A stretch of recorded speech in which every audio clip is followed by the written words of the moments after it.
Hello, everyone, and thank you for joining us today for our HashiCorp webinar, where today we'll be looking at how to configure observability as code with Terraform and Datadog. My name is Connor Beechinor. I'm a marketing manager here at HashiCorp, and I'll be your moderator for this session. Our presenters will introduce themselves and run through the agenda in a moment, but just a reminder, if you do have any questions throughout the webinar, please add them to the Q&A box provided at the bottom of your window, and we'll answer them at the end.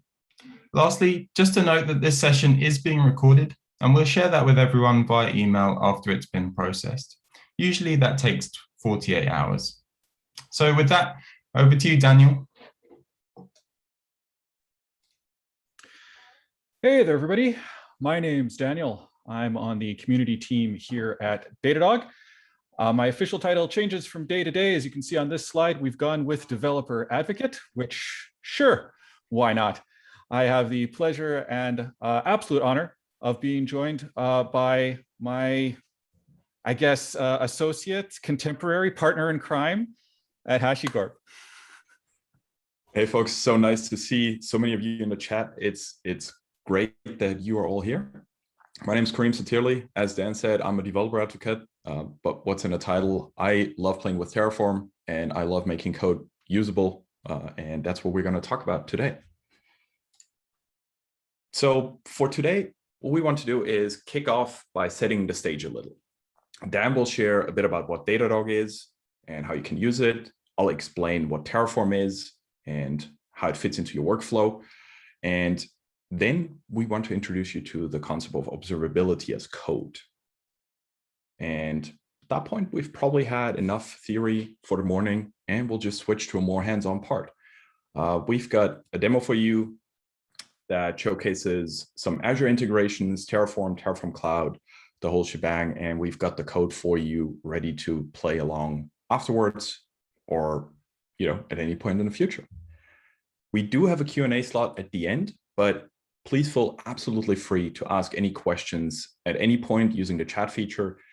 If there's an opportunity for us to answer them right away, we'll definitely do that because we want you to get value out of this session as we go along. And as Connor mentioned, today's session is being recorded. So roughly 48 hours from now, you can watch all of this back. So Dan, you've been at Datadog for 3 years now. Congrats. Can you tell our audience what Datadog is? So I can tell you that in the 3 years since I arrived, talking about what Datadog is, frankly, has gotten more complicated. 3 years ago, it was a powerful product. There was a series of products. It's a great service, and it was easy to sum up in just a couple of words. Now it's a little bit more difficult. It's a much larger bouquet of services and products that have a wider range of features. So it's a sort of thing where to do an elevator pitch is a little bit tricky, but I guess I'll try my best. So I guess we could start with saying that Datadog is an observability platform that provides full visibility across your entire organization, right? We span end to end from your infrastructure to your network, to your applications, the services that are running, all the way to your end users. That they could be on mobile, on browsers, right? The idea here is that it enables everyone. So certainly your technical people, ops, developers, front-end, back-end engineers, right? Security people, offensive security, defensive security, app security, right? As well as business people, right? You got your product managers, you got your biz dev, you got your sales, you got your legal. Everybody can have a shared understanding of your systems, of where they're at, where your customers and consumers are at, and have the ability to not just detect and resolve problems when they arise, but also really get a good feel for what your systems are doing and plan that out and map that out to the future, right? So again, it's frankly quite large. We're going to look at a little bit of it here today, which is going to be really fun. But standard spiel. For more information about how Datadog can help your organization or to sign up for a 14-day free trial, visit datadoghq.com. Right. Love the announcer voice there. I can see how this would be a difficult elevator pitch in most buildings in Europe. Just, not enough floors, but yeah, it's a solid collection of services. Personally, I'm a huge fan of being able to set up a full cloud integration in, what was it? I think 6 or 7 lines of code. To me, that's beautiful because it means that I get more visibility. But where would we need that visibility? Well, obviously, we're doing a lot of infrastructure as code, and we use Terraform for that. So let me tell you a little bit about our product. Terraform is an application, or you could actually call it an ecosystem, that allows you to express infrastructure components such as compute, databases, storage resources as code. And by having it expressed as code, you get the benefits you already use for your non-infrastructure code. So you get versioning, you get reviews, hopefully good code reviews. And those two lead to more predictable systems and more scalable systems. When you get to the point where you want to collaborate, like Dan and I did, so when we were building our code, there was a lot of back and forth. We wanted to make sure we're working on the same infrastructure without obstructing one another. We used Terraform Cloud. For us, that was a logical next step. And what you get with that is a platform that can ensure that collaboration works out in a nicer way. Sounds very fluffy. I challenge you to try it out and experience it for yourself. Get some nice features like cost estimation, policy enforcement, much more. But overall, just the ability to see how your infrastructure is doing and to make sure it runs and gets deployed properly, super nice. So now that we know what our respective products do, and we have an application idea in our backhead, let's talk a little bit about the observability as code. Dan, can you define for our audience what observability as code is, or at least make an attempt at defining it? Yeah, well, I think the key word there is attempt, right? And there again, too, we're talking about a pretty broad range of things. We're talking about a collection of concepts and ideas and processes that is perhaps, frankly, ill-defined at an industry level. So when we're talking, Kareem and I are talking about observability as code, it may not necessarily be what someone else using this term might mean, because it hasn't been quite codified. So what I'd like to do is just introduce some ideas and some things to sort of think about and mediate on as we move forward, certainly with this presentation, and for you to think about going forward as well. So you may be familiar with X as code, right? For example, infrastructure as code is a much more well understood term. And Terraform, for example, is a good example of some tooling or an ecosystem built with the idea of infrastructure as code in mind, right? There's some other sort of blank as code that's out there as well. If we talk about observability as code, the as code part should be relatively straightforward, right? The idea of being in an IDE and using some sort of human machine interface, typing out text and having that be parsed or interpreted by a machine, and then having some results kind of come out of that, right? Code. Let's talk about observability. That's actually the trickier word, right? And there again, too, you're going to come up with sorts of different definitions and different ways of looking at this. But in a really sort of a pure context, we're talking about observability. Really what we're talking about is an understanding, right? What can we know about a thing based on its inputs and its outputs, right? That's sort of the rawest definition of observability. Not being able to, pry into the thing, sort of a black box, but you see what's going in and you see what's coming out, and what can you know about that? Super.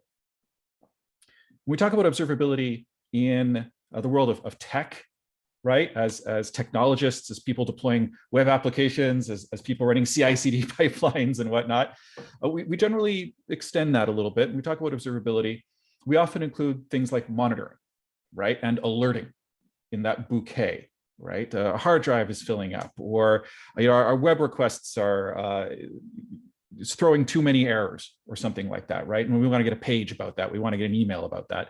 And that's sort of wrapped up into the idea of observability, but really the word is much more than that. And observability is about what you can know and what you know you don't know, and ultimately what you can learn about what you don't know, right? Now, if that sounds a little bit hazy, don't worry. If it's the first time you've encountered this term, that's how it feels for everybody the first time through. And the best way to get an understanding for what these principles mean, this idea of known unknowns and unknown unknowns and what can we know, is to actually work and walk through some examples. And because we're all technologists here, those examples we're going to be looking at today are code, hence observability as code. Almost sounds like observability as code is creating a contract between various teams. So you mentioned before that Datadog gives you insights, not just if you're a technologist and want to see how your hard drive is doing or your infrastructure, but it also gives you more insights. I like that, bringing people together, making it easy to see what the health of your platform is. Because at the end of the day, the end user who goes to your site and is going to buy something is not going to care if GCP is down or Azure is down. They're going to care if your site isn't available and they can't get the newly released sneakers. Completely unrelated example. Totally did not happen this morning. Totally, no, absolutely. No sneakerheads here. So yeah, we talked about a couple of services. I think you briefly mentioned application performance monitoring, and you also have, you as in Datadog, also has a large number of integrations, one of which we'll showcase today. So, in fact, actually, let's just jump right into this. I think, 10 minutes in, we've got enough theory for a day. I think we've got enough of the blah, blah. Let's get into an IDE. Definitely. So while I set that up, you should now be seeing on the left side my IDE, and on the right side the Datadog interface. And just to make sure you actually believe us that this is not Hollywood, this is not staged, it's a production environment, which you can see by the creative names that we picked.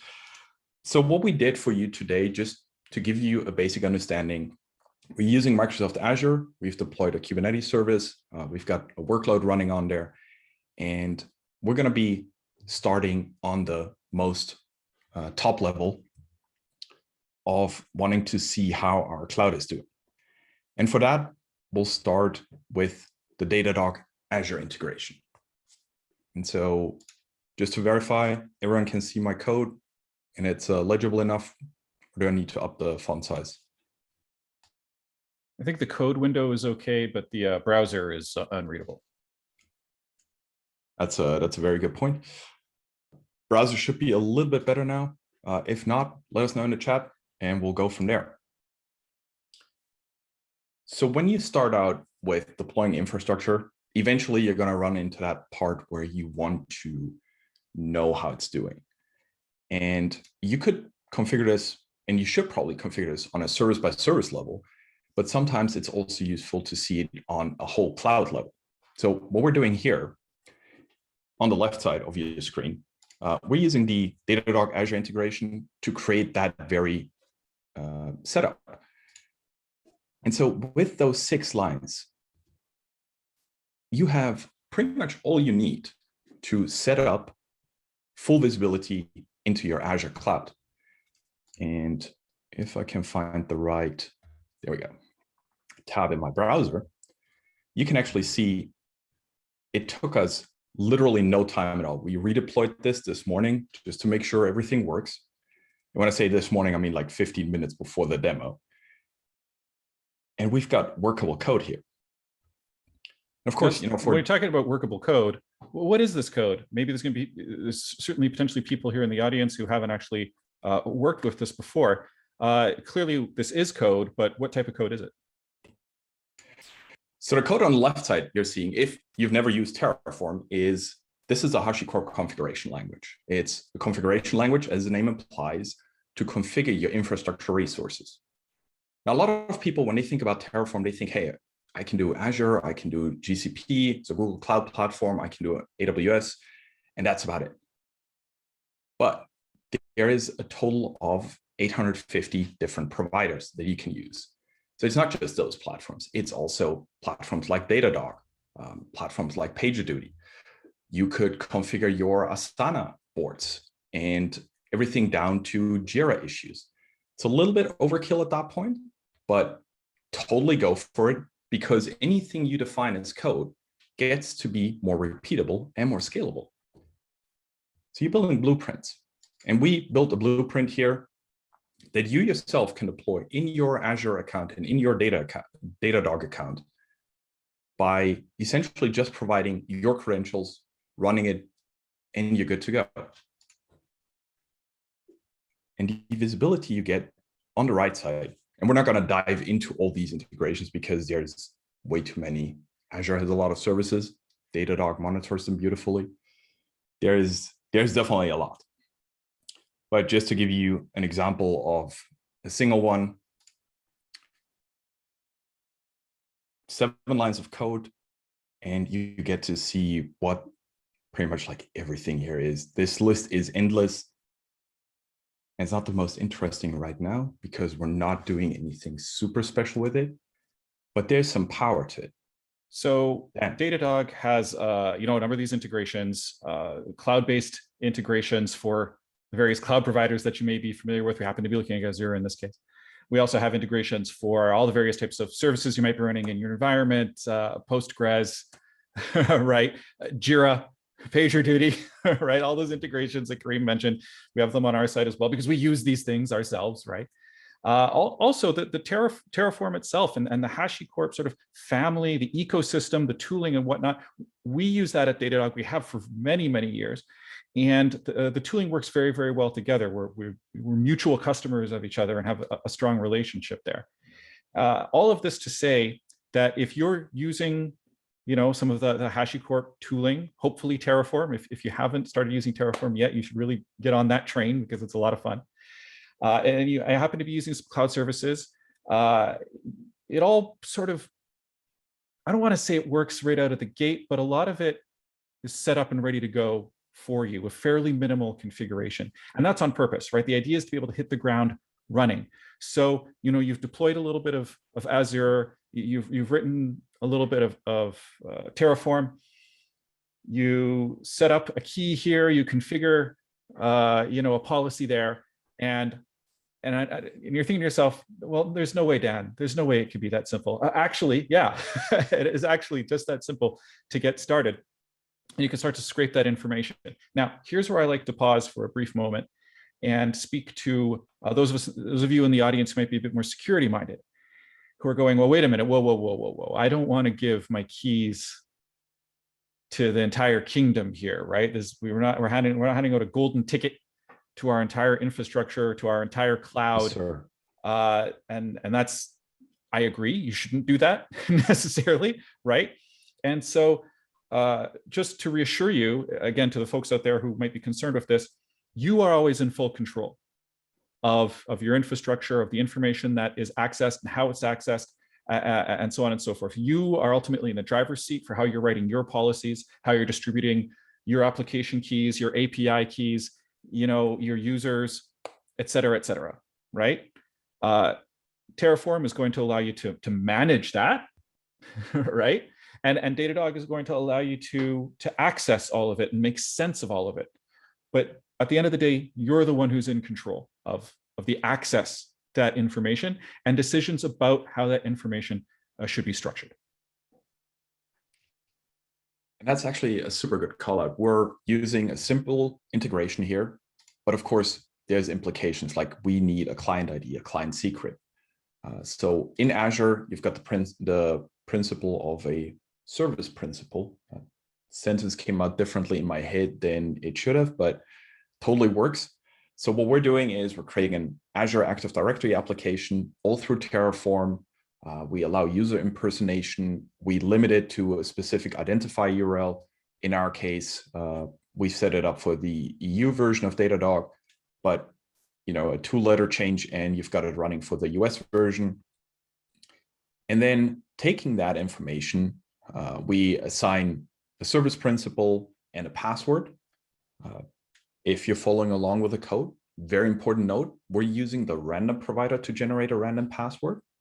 That works for the purpose of the demo, but as Dan said, that's not the production code you should be using. We're doing it to allow you to not have to spin up a secrets manager like Vault, because that would bring out the scope a little bit and explode it. So what we're doing here is we're randomly generating a password. Don't do that in your infrastructure. And if you do, make sure you protect your state file properly. And at the end, once we've got the password, we assign the monitoring reader, because as Dan mentioned, we don't want to hand over the golden ticket, the golden keys to our kingdom. We want to make sure Datadog has all the access it needs, but nothing more than that.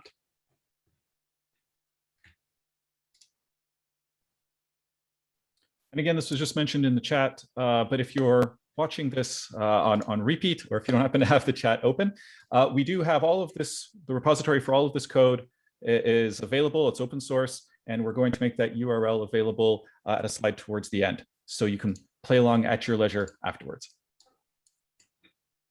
Yeah, and I think one good call out, we've totally built this on Azure, but just to show you, you also could do the same exact integration with GCP. And that's where it gets interesting. If your company has a multi-cloud strategy or a multi-service strategy, and the second you have Datadog and Azure, for example, you already have multi-service. You're already dealing with how do I get data from one side to another? How do I make sure credentials work? Terraform solves this beautifully. You'll notice that we've removed the credentials and private keys and everything, of course, but those are also not relevant. But you'll see that we're still using the same host filters. And the purpose of that is, let's say we're running a store. Random example, we're selling sneakers, and to make sure things work, we're running it on both Azure and GCP. Remember when we said that the user doesn't care where you run it? The user cares if it runs and if it's available. So by having these integrations, we get a lot more insights. We get a lot more visibility. And we get to see what's actually working. But so we're still on the cloud level. So why don't we zoom in a little? And for that, we'll grab our Kubernetes integration. So as pretty much everyone right now, we're running a kube workload. And just to show you, we've got the beautiful Beacon application, which is really just an Nginx server that tells us which instance it's running on. We've got an agent pool of, I believe, 3 agents. It works, it's beautiful, but I know it works. I want a system to tell me it works, because at the end of the day, might be seeing something that, the end user is not seeing. And that's dangerous. So first thing we're going to be doing is run a Helm chart. Again, with Terraform, we're using the Helm provider, which recently got a couple of really nice quality of life improvements to just deploy Datadog on our Kubernetes cluster. And so on the left side, what you're seeing is the HCL for that. If you've ever written any Helm charts and the YAML configuration for that, a lot of the words are going to sound very familiar for you. We're just expressing it as HCL here, the HashiCorp configuration language. We're setting a couple of flags. We're making sure we get logging in. We're collecting events. And at the end of the day, this gets deployed. And if you now look on the right side of my screen, that's what it ends up being. So Dan, can you maybe walk us a little bit through that interface? Sure thing. So once again, with the disclaimers, we happen to be looking at a Kubernetes deployment here that we did for the purposes of this demo, more or less just because we wanted something to show, right, in terms of infrastructure deployment. If you are not yourself running Kubernetes, that's totally fine, right? It is the flavor of the day right now. There's a lot of hype around it, but there's no FOMO here. If you're not running Kubernetes, that's totally okay. Not everybody needs it. In fact, I would say probably a lot of people running it don't really need it, but that's just between you and us here, right? So what are we looking at here? So there's a lot of different ways to sort of visualize your applications, a lot of different ways to visualize your stacks and so on and so forth in Datadog. And the section that we're looking at here is sort of in the infrastructure section. And we're looking at containers and cluster space, right? And Kareem sort of playing around there a little bit on the interface. So you can actually look at a number of different things here, depending, as always, on what sort of permissions you have set up, how you've deployed things. And when we talk about how you deploy things, there's a couple of different ways that data can be collected by and then sent to Datadog. One of the more common ways to do that is by using something called the agent, the Datadog agent, which you could probably guess and guess correctly is just a small bit of software. It's Go. If you're interested, that's all open source. You can go check it out on github.com/Datadog. And it collects data, runs system level integrations, for example. So it'll collect system data, it can check in on whatever database you got running on a node, et cetera, and collect that and send that logs, can send traces, can send metrics via statsd, can fire off events, you name it. It's got a fairly powerful little engine inside it. Also for running custom code, if you want to deploy your own sorts of plugins or integrations, full Python distribution available to you to do that. So the ecosystem is actually quite healthy, quite varied. For systems that, well, aren't systems in the classic sense, right? So say, for example, API endpoints, cloud providers, so on and so forth. There's a whole suite of integrations there that, basically just do scraping on that. We've also, of course, just got a webhook endpoint for services that you want to trigger, that you want to fire off. And if you're more comfortable sending your logs via another mechanism, events via another mechanism, metrics directly via the API, that's all available there as well. So really, the world is your oyster. However you want to collect the data is up to you. However you want to ship it to Datadog is up to you. We make a lot of different avenues available. And for me, the thing I like most is I can configure all of this from the comfort of my IDE. I don't like going into visual interfaces and clicking around because eventually I'm going to miss a flag here or a checkbox there, and it's going to end up being misconfigured. And the worst thing you can have is not a non-monitored system, but it's a misconfigured monitored system. Because if you're trusting that your monitor does actually tell you what you need to know, but it doesn't, then you're lulled into a false sense of security. And when you work with multiple people, you need to be able to trust your code base, right? We had a question in the chat from Guto asking about how do you work with your whole squad on this? What's a good way of doing this? And how do you make sure we're, tightly coupled as a team, but our code base is not tightly coupled? How do we make sure it's not fragile? Because fragile systems eventually break, and that eventually is never at the time when you want it to. It is never during that dry run. It is never during that game day. It is always when you can least expend the elasticity from your team to work and fix it. So if you have a local team, or right now you probably have a remote team everywhere, as most of us do, we've actually got a pretty nice example of this in here. So you'll notice when you check out the code base, we've got a subdirectory called Terraform, and in there we've got 4 other subdirectories called Azure, Consul, and Kubernetes. And we are using for those of you coupling there. Following along at home, unfortunately, that file browser frame can't be made larger. we tried really hard to adjust the font on that. So if it's unreadable for you, we apologize. But again, this is all available. It's open source, and we'll post a link to that afterwards. So Kareem, as we're walking through here, if you could just be sure to spell out exactly what we're looking at. What we're going to do is just switch to the browser, to GitHub. We've got the same structure there. It's a public repository. So we're back in our code in the Terraform subdirectory. And we want our monitoring code and observability code to be loosely coupled. So in the Azure directory, and we're not going to deploy that right now, but we deployed a Azure Kubernetes service. We have the name for that. We have the resource group. Those are the identifiers we need. In the Datadog directory, we consume said code. And we do that through data sources. So essentially read-only resources inside of Terraform that you can use to retrieve some information about your code base. And so in our case, what we're doing is, rather than hard coding the name in the Azure code base, so in code base 1, call it repository 1, and hard coding it there and hard coding it in repository 2, which eventually is going to break, we're querying the Azure API to get the same information. And to just show you how this looks like, I'll quickly hop into the Terraform Console. And I'm going to make this window a little bit bigger. So Terraform Console is kind of like a data explorer.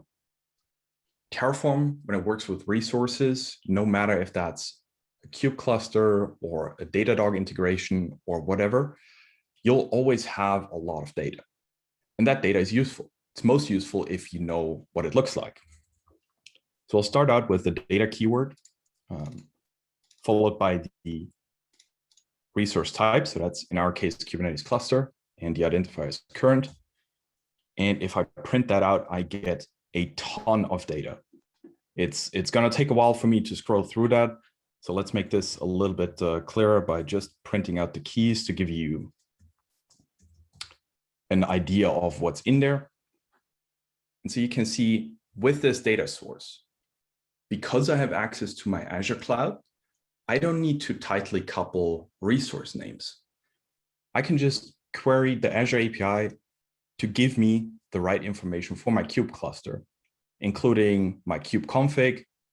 So Datadog is then able to deploy, so Terraform is able to deploy the Datadog chart into that same cluster.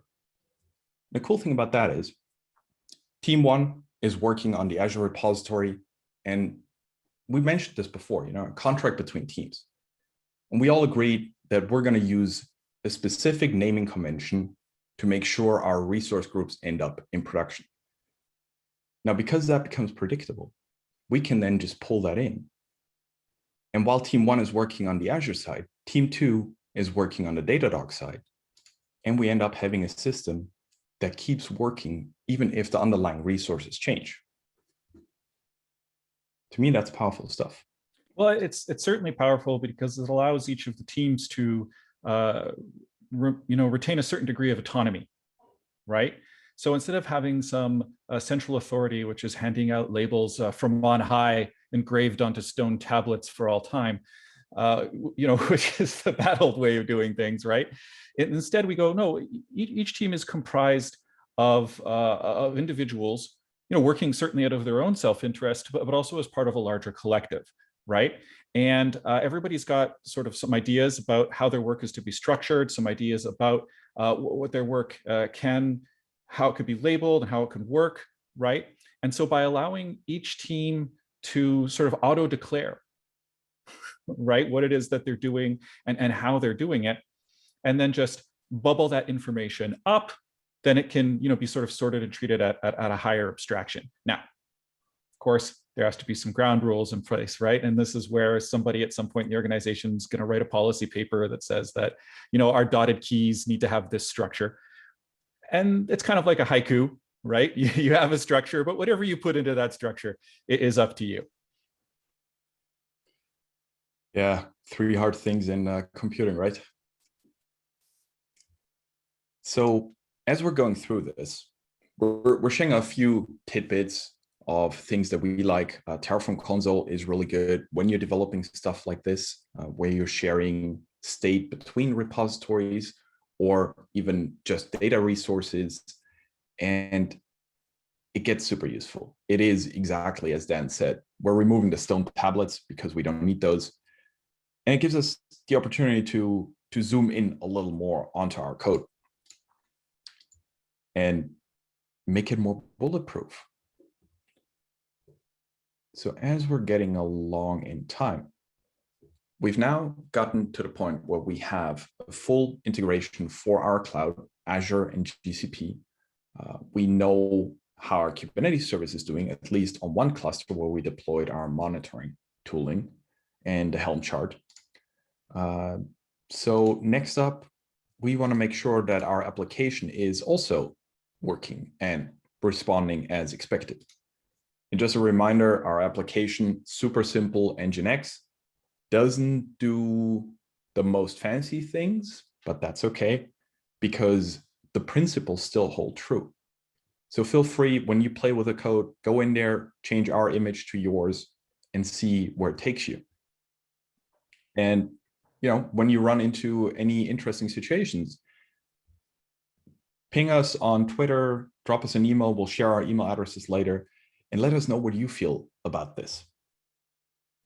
So we're going to be looking at using this Nginx page that you see here as our target. We're going to be looking at a type of a tool, right? I almost don't even want to call it a monitoring thing, right? Because it's frankly a bit more complex. We're looking at a tool called a synthetics check, right?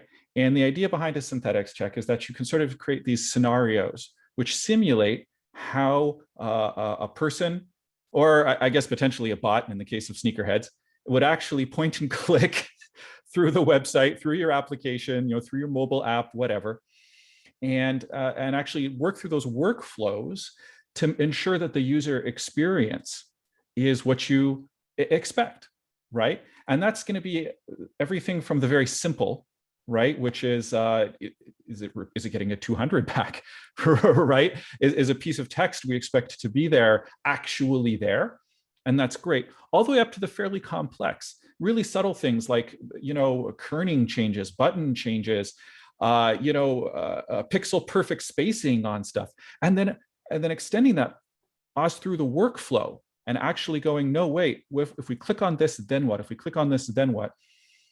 And if you're having a hard time imagining perhaps why that would be useful to have this idea of scenarios with workflows in them, picture in your mind what a modern single page app looks like today, or indeed apps that are designed for mobile, right, on top of, for example, like a React framework, right, where there aren't multiple pages.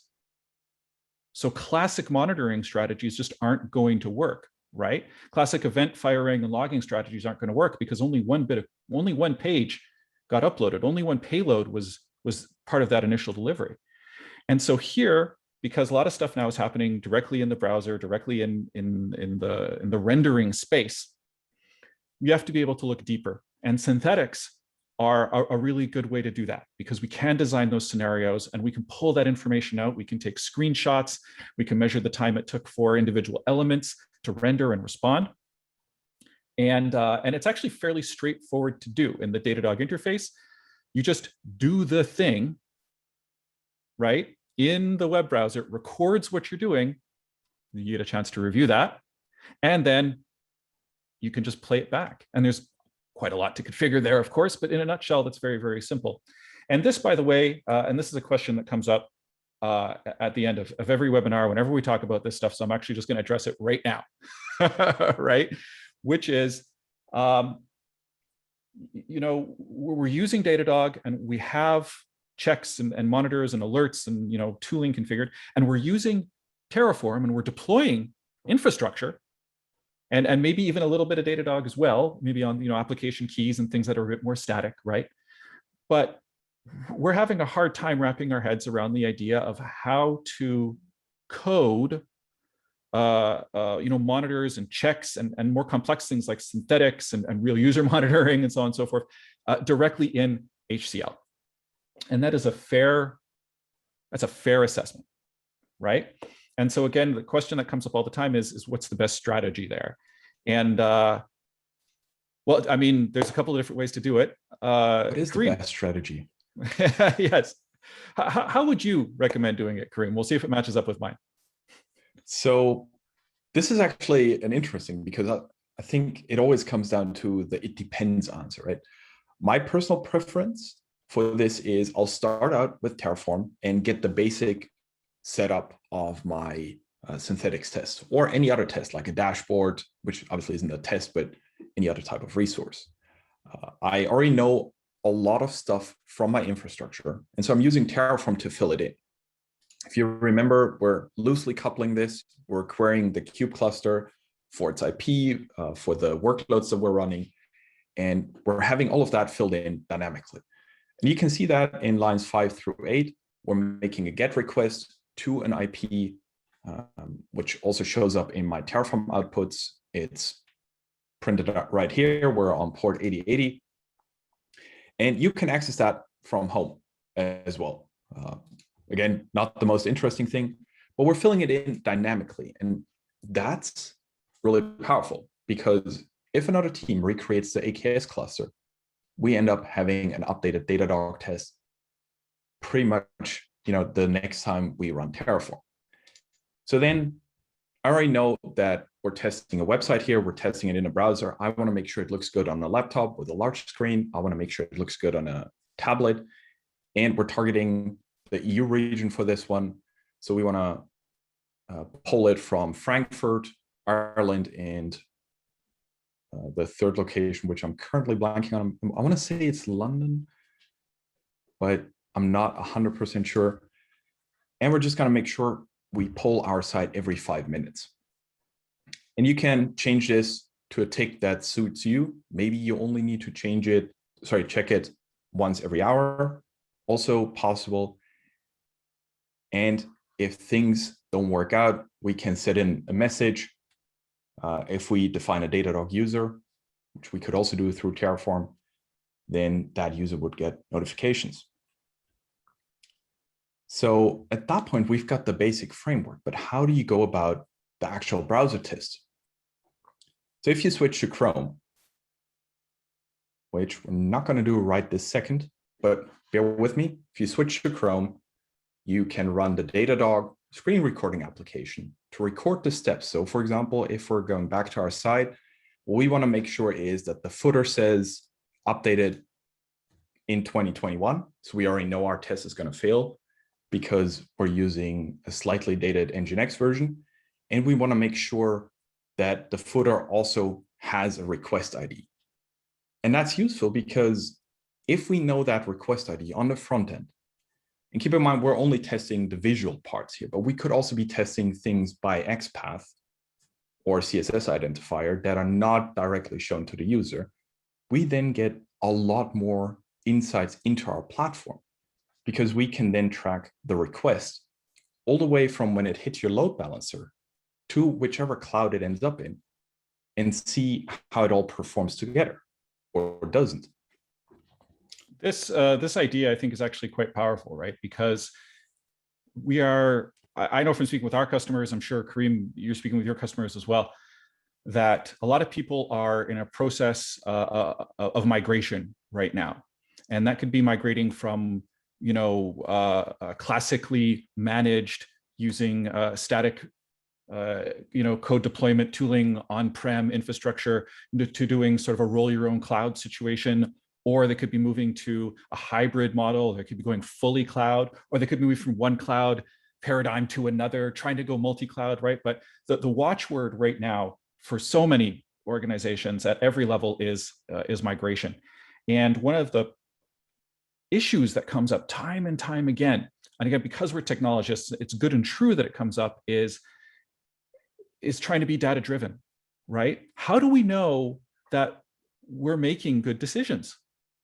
Right? How can we have some way of understanding the impact of our actions? How can we have some way of measuring and making good, analyses and figuring out, wait, we moved from one type of mesh framework to another type of mesh framework. Was that a good choice? Right? We have this web app delivering this application, this segment of users, and we've redeployed it on a different stack or on a different provider. Is it more performant? Is it less performant? Is the cost benefit there working out for us, right? And in the world of traditional monitoring, those aren't really questions you get to ask because these are disparate pieces of information that are going to be looked at, that are going to be stored by completely separate monitoring tools. This cloud provider has its set of things. This Sentry over here that you've got running on some box under a table somewhere is collecting logs from this other thing. And then suddenly you've got to try to put that all together in your head. Like, kidding me right now? And that's it's not going to happen. It's not going to happen, exactly. And I think it's actually one of the cool things about Datadog, right? And okay, I'm a little bit biased because I work for Datadog, but I genuinely think that this is one of the cool things about it, is that you can collect all of this data from all these different data sources, right? From the different clouds, from the different stacks, from the different applications, everywhere. And because in principle, you're doing this with Terraform, right? You have the tags are all set up. So you can actually compare one Postgres deployment to another Postgres deployment. You can actually compare application stack A and application stack B together. It's sort of an apples to apples, oranges to oranges comparison, and actually graph them together and actually visualize them together. And you could tie that into your cost analysis tools, into your billing frameworks. You could actually start to see, oh, wait a minute, this thing is actually costing us a bit more money. So if we want to deliver this orange button 10 milliseconds faster than we did before, how much is that actually costing us? That's an interesting question, right? And you need modern observability tooling to ask and hopefully answer that question. You know, in 2021, deploying an application and delivering it, easy. But are you delivering value? That's the question you need to be asking yourself.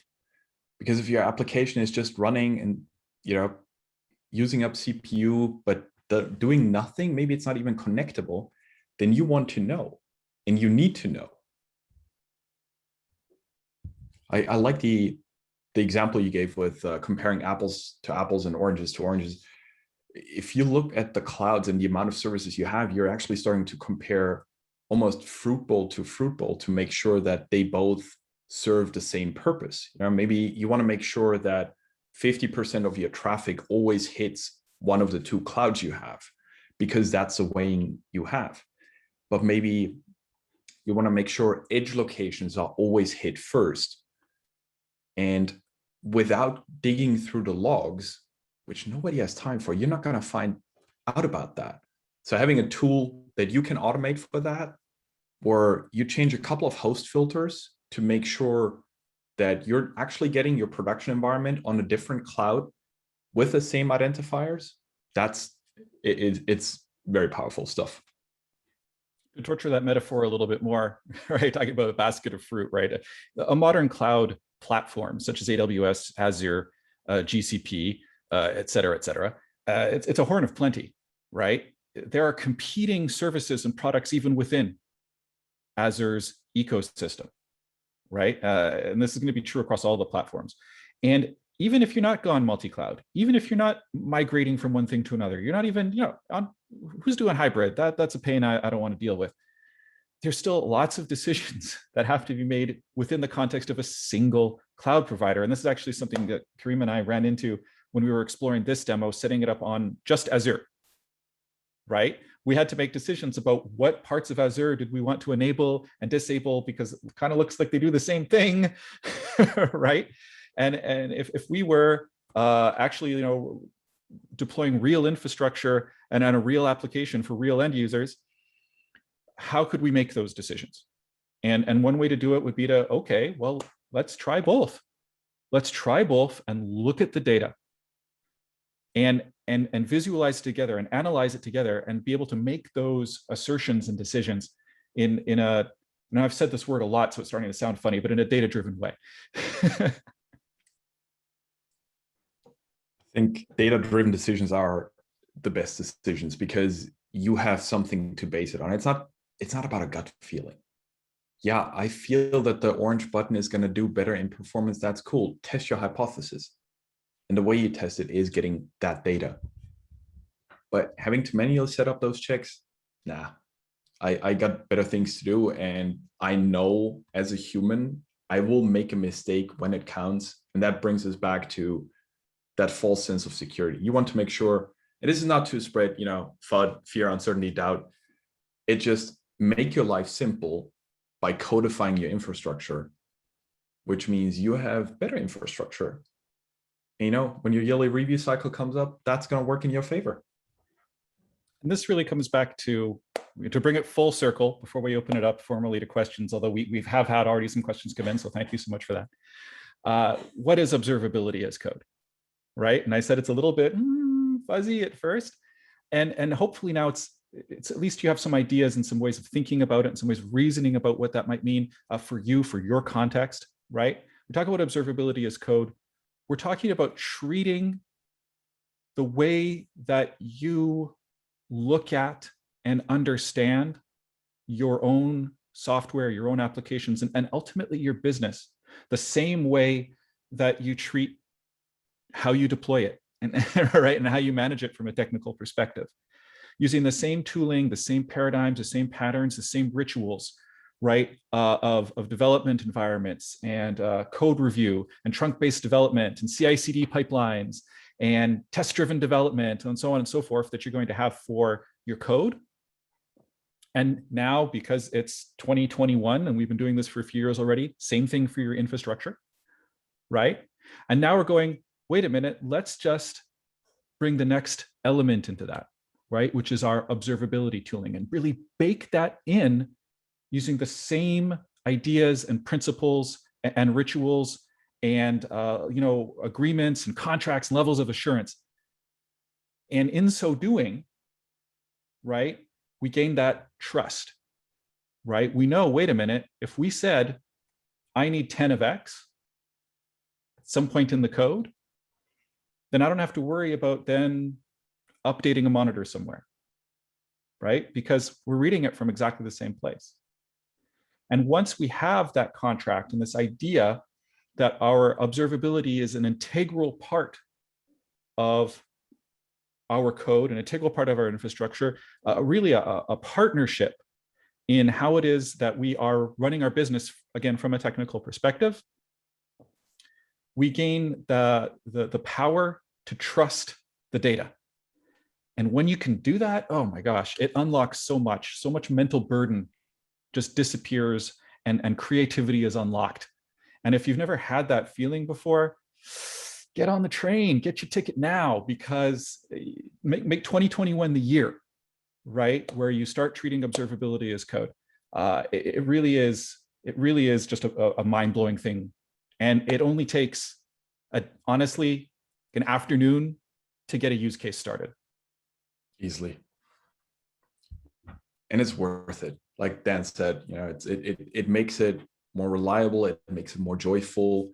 And when you have fun doing what you do, like we had a ton of fun actually building this demo, finding what the rough edges are, how we can bring them up. Because we're not here to sell you something. We're here to show you how the technology works, but the technology is just an enabler for us for the workflow.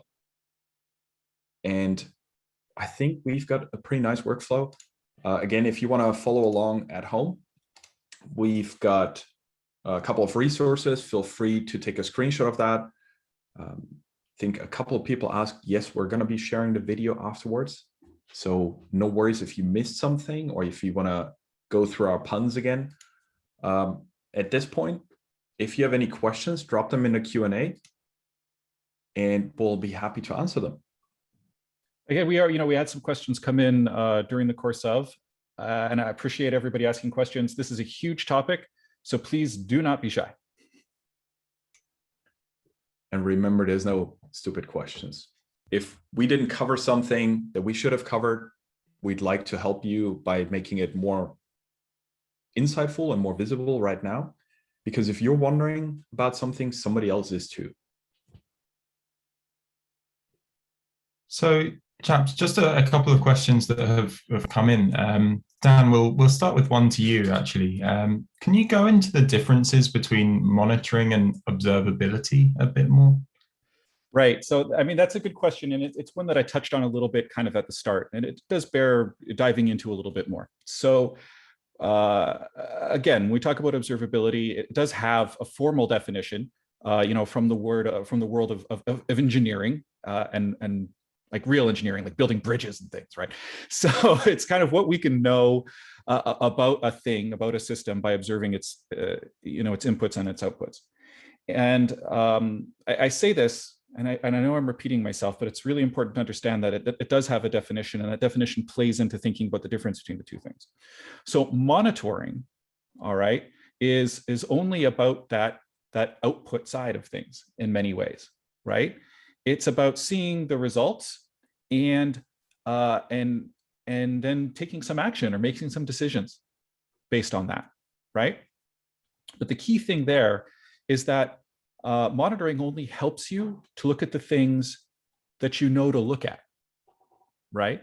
You know you have, to take an example, that predates us all, a hard drive, and the hard drive can only store so much data on it, right? And eventually, at some point, it's going to become full, right? And oh wait, I want to become aware of that before it happens, so I can take action. So you set up a monitor, right? Now I know I've taken like the zilliest, oldest example in the book, but that's the idea of my monitoring, is that you're looking at the known things, right? It's your capacity to ask questions that you already know to ask.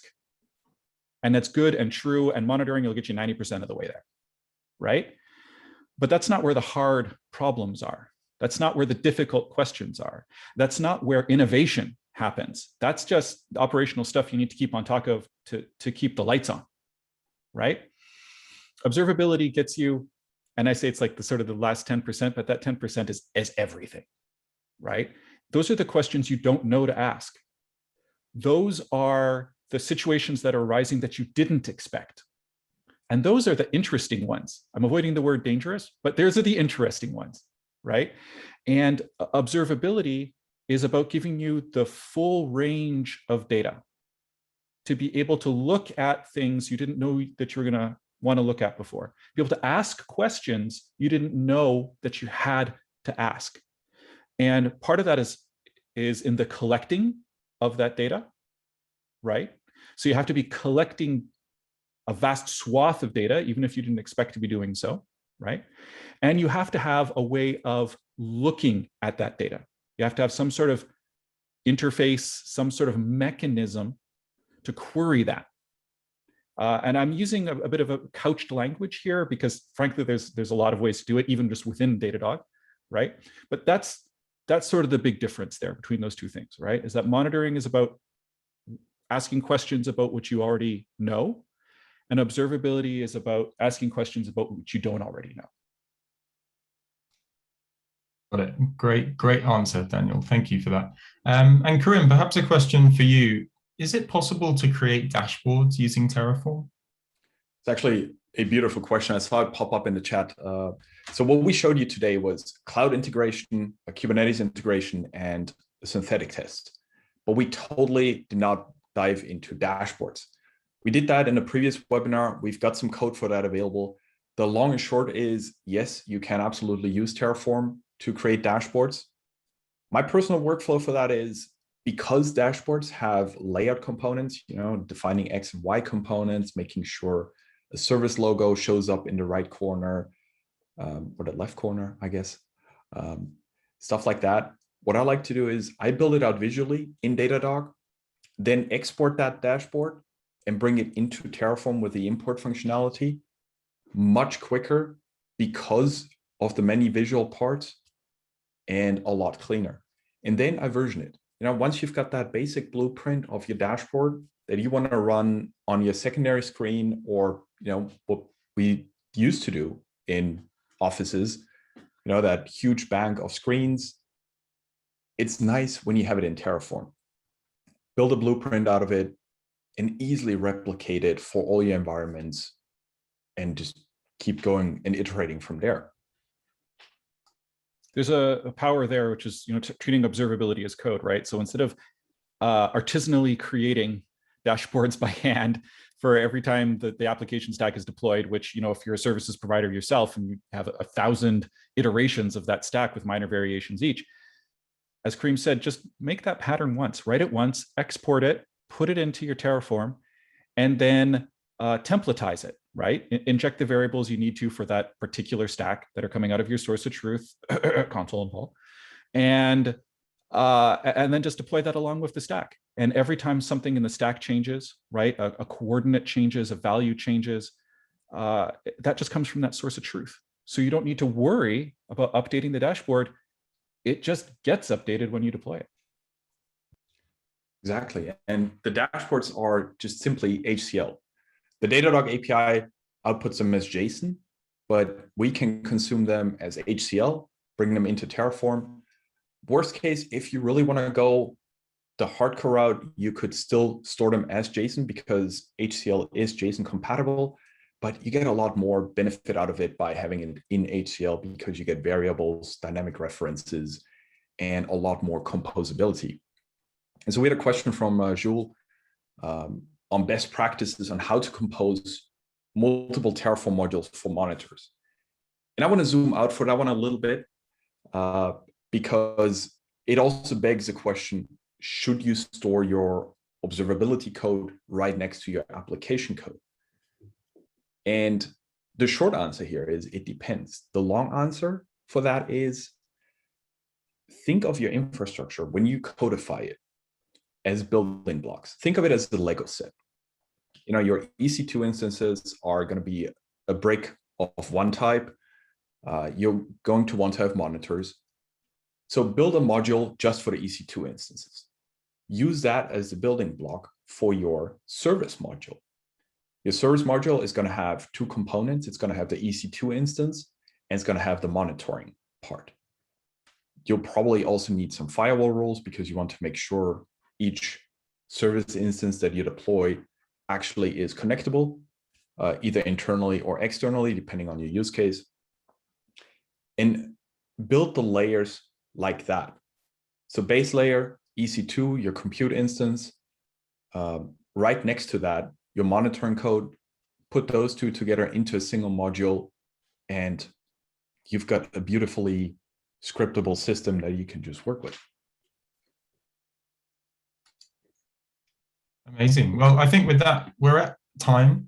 So firstly, Karim, Daniel, thanks so much for this incredibly interesting session. And with that, we conclude today's webinar. So just a reminder, this session was recorded and we'll make this, as well as the slides you've seen today, available on our website after processing.